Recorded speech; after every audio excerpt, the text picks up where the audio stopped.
I decided that I was going to call up the pundits, one from the Republican side and one of the admin from the Democratic side. And I said, what is this election going to be about? That's what we always ask ourselves. And so sort of synthesizing the three main points, they said, number one, if you're in, you're out. There is so much anti-incumbent fever. The support for Congress is at 9%. Number two, in this election, I mean, it's been a 50-50 country for years now, but every voter is a potential swing voter. You saw the volatility in the Republican primaries.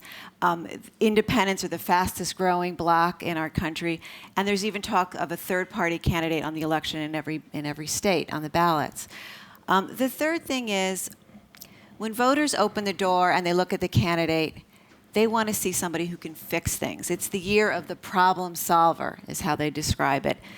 Obama gave us poetry. Bush bought us roses that he couldn't afford. They want a repairman with a tool belt, somebody who says, here's my simple fix-it plan. I think in journalism, every 4 years we write the story, who's the most likable candidate? I don't think they want likable. They don't want to sit down and have a beer with a candidate. They want the guy, the beer is warm, the refrigerator's broken, let's fix the fridge. Why we're so optimistic that we're going to take back the House is that we have great candidates. And our candidates are positive, and they're not about tearing people down. You don't need to tear down somebody who's done nothing, who's passed nothing, who's gone nowhere, who knows nothing. I mean, you can just let them speak for themselves. So we're very optimistic. Our candidates are smart.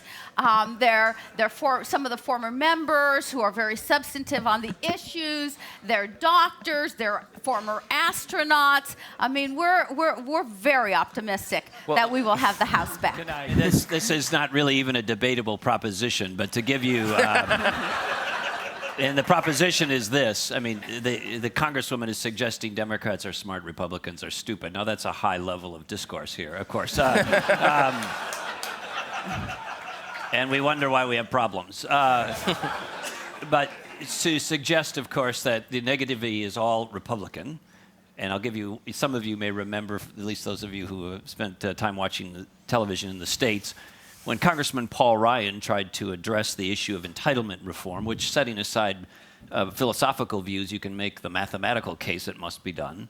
And the answer from a left-leaning advocacy group is to depict an actor who looks a lot like Paul Ryan taking grandma in a wheelchair to the edge of a cliff and throwing her over. And, of course, only the Republicans are negative and stupid. I mean, really, Congresswoman? No, please, I didn't say please. This is not about just cynicism and laughter and comedy. There are two very different worldviews that are going to be represented by these campaigns. President Obama on his own, yes or no, do people want to reelect him? The answer is probably not. The numbers show that. So he's going to have to attack Mitt Romney. President Obama, he ran on a campaign of engagement with the world, of embracing, of dialogue, diplomacy. He gave a speech in Cairo reaching out to Muslims, but because of national security realities, right? This is all about the economic reality, national security reality. He's talking to them by day, but he's killing them by night, right? I mean, there are 5 times the drone strikes today as there were under President Bush. So in a way, the Republicans aren't acting the way the Republicans wish they could be. There's the grand fantasy and the reality, and neither are the Democrats. So it's very hard to have an honest conversation about that. The land of the free and the home of the brave, we've become socialist hitmen. Nobody wants to say that in public, except for me. Money is corrupting politics in America. And when we have a court decision that says anybody can spend whatever they want with no accountability, then that means the system is not working right. So just to be clear, in this presidential race, it's expected that the super PACs on the Republican side will spend $800 million in addition to what the campaigns spend. It's not clear to me how much the Democrats can raise to counter that, but that corrupts the discussion, and that needs to change. I don't think we can just glance over this money issue, which I do think is grotesque, that here we have an election that's basically being fought and considered over the economy is the central issue, and yet it's going to have the most money ever injected into it. I brought up this point to my ad man friend, a Democrat who's worked on several presidential races, including the last one and this one. And I said, $1 billion, isn't that just grotesque? That's the word I used. And he said, no. He said, Coca-Cola might spend $1 billion on their ad campaign, so why can't the president?